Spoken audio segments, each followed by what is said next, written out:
السلام علیکم ورحمت الله وبرکاتو.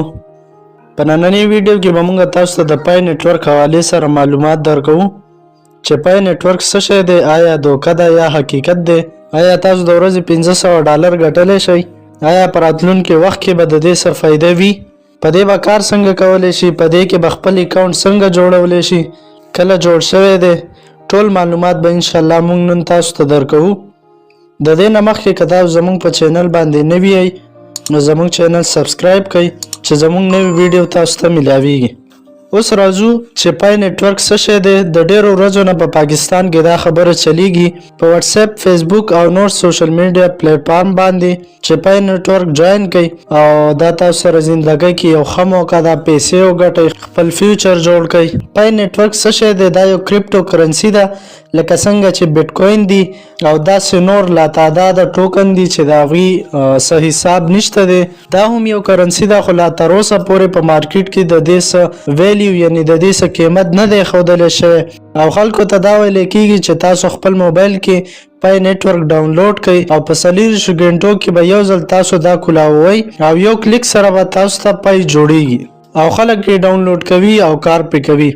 اوس که مونږ د دې هسټري طرف ته راشو چیرې دا کله جوړ شوی دی، نو دا په مارچ 2019 کې لانچ کړی شوی و او داسې ورو ورو را روانو او اوس فروری 2021 دی خو تر ننه پورې د دې څه قیمت نه دی ښودلی شوی په مارکیټ کې. په دې باندې لږ شک هم زړه کې پیدا کېږي چې آیا د دې ایپ دومره وخت کېږي، کوین دومره وخت کېږي او دې ته د اوسه پورې یو قیمت نه دی ورکړلی شوی. نو دا وجه هم ده اوس پای نتورک موبایل کې انسټال کړي او یو کلیک سره پای جوړه شي خو لا تر اوسه پورې د دې څه قیمت نه دی ښودلی شوی مارکیټ کې.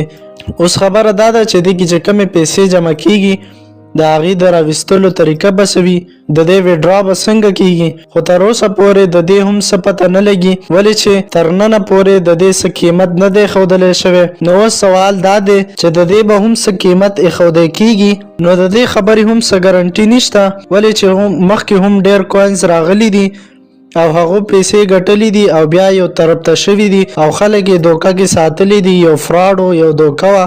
اوس خبره دا ده چې دا فری کار دی نو موږ یې ولې نه کوو؟ ها کوئ، ضروري وکئ ولې چې فری دی، څه پیسې پې نه لګي، څه نقصان یې نشته، یو رسک دی په زندګۍ کې. آیا خدا نخواسته په راتلونکي وخت کې دې ته مارکیټ کې څه قیمت ورکړی شي نو دا به دغه خلکو دپاره یو خوشقسمتي وي چې چا پای نتورک انسټال کړی وي او کار یې پې کړی وي. ولې چې 24 غنټو کې صرف اوپن کول دي او په دې باندې یو کلیک کول دي او تا سره یو فګر جوړیږي، یو پای تا سره جوړیږي او خلک هم وایي چې موږ سره پای جوړیږي او فګر موږ سره راځي، خو داسې هېڅ خبره نشته. اصل کې تاسو چې اپلیکیشن ډاونلوډ کړئ او بیا خپل کار کوئ ټوله ورځ او تاسو ته نوټیفیکیشن راشي چېرې اپلیکیشن اوپن کړئ او پای وګټئ او دې کې هم شو کېږي چې تاسو سره دومره پای جوړیږي. بل د دې ښه سیسټم دا دی چې که ته دا چېرته جوین کول غواړې نو دا به په ریفرل جوین کې چا په حوالې سره به جوین کې داسې نشي جوین کولی. یو بل کس به تا ته ریکویسټ کوي، د هغې کوډ به ته ورکوې نو هله به دا اوپن کېږي. دویمه خبره دا ده چې دوی وایي چې تاسو کله ریفرل باندې کسان جوین کوئ او تاسو سره څومره کسان زیاتېږي نو ستاسو سیکیورټي مضبوطه شي، خو داسې هېڅ خبره نشته د څه شي سیکیورټي به ستاسو مضبوطه شي. اصل کې چې ستاسو په ریفرل کومو کسانو دا جوین کړی وي نو چې هغوی څومره کار کوي نو د هغوی نه لږ ستاسو اکاونټ ته راځي نو په دې وجه ستاسو هغه پروسس تیز وي، تاسو سره هغه قیمت زیات راځي. او هم د دې ریپل په وجه دا خلک یو بل ته شیر کوي چې دا جوین کوي او خپل جن بدل کوي، تاسو ته به پیسې میلو شي. نو داسې هېڅ خبره نشته ولې چې حاضر وخت په مارکیټ کې د دې څه قیمت نشته. ها آیا که چېرته په مستقبل کې د دې څه قیمت کېښودلی شو نو بیا دا خوشقسمتي ده د هغه چا چې چا په دې کار کړی وي. دویمه خبره دا هم چلی چې سیکیورټي پرایویسي حوالې سره کېدی شي دا زموږ ډیټا پټوي، زموږ ډیټا کلیکټ کوي. نو دې باره کې هم د هغوی د طرف نه دا څه خبره نه ده شوې چې آیا موږ داسې کوو یا نه کوو. که تاسو چېرته دا جوین کول غواړئ نو ټیک کولی شئ، جوین یې کوئ ولې چې د دې څه نقصان نشته. آیا که دې ته مستقبل کې څه قیمت میلو شو نو دا به یو ښه خبره وي او که چا په دې کار کړی وي نو هغوی ته به پیسې میلاویږي، ډالر به میلاویږي او که هم نشو نو بس فری کار دی، څه نقصان یې نشته. که چېرته د یو پای قیمت $100 ولګولی شي او تا سره 5 پای وي نو تا ته به $500 میلاویدی شي.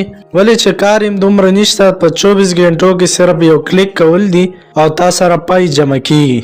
امید کوم چې نننۍ ویډیو به ستاسو دپاره یو معلوماتي ویډیو وي. د نور ویډیوګانو دپاره زموږ چینل سبسکرایب کړئ.